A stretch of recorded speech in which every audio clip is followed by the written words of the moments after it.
ask the big question right up front. Why do people really cheat? You probably think you know the answer. We all do. But I promise you, the real reasons are so much deeper and honestly more fascinating than you might think. I mean, the easy answers are always right there, aren't they? It's lust. It's just a simple lack of willpower, a moral slip-up. And yes, sure, those things can definitely be part of the equation, but they are almost never, ever the whole story. And this is where everything shifts. This one idea completely reframes the entire conversation. It's about moving from what did they do to asking a much more powerful question. What psychological need was this person trying to meet? It's a total game changer. So that brings us to our first big piece of the puzzle, the search for self. So often, an affair isn't really about finding a new partner. It's about finding a new you, a version of yourself that feels seen again, that feels valued, that feels, well, real. And one of the biggest forces behind this is something called emotional invisibility. You know that feeling?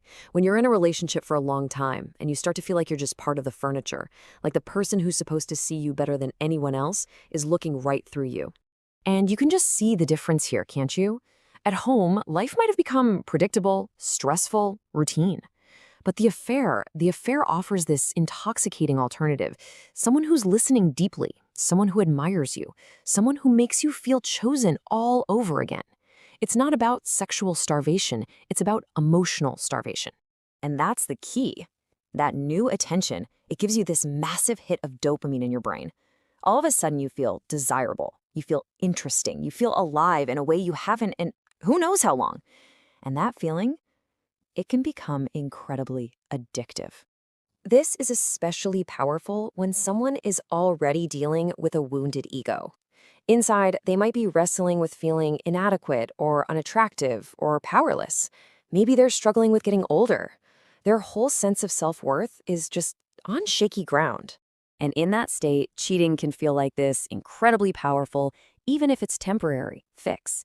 It's instant proof that you're still desirable. It helps numb all those deep-seated insecurities, and it powerfully screams back at you, see, I've still got it. It's less about the other person and way more about self-medicating a deep internal pain. But where does all this stuff come from? You know, this wiring? Well, to get that, we have to dig even deeper. Because a lot of the time, the seeds of infidelity were actually planted way, way before the current relationship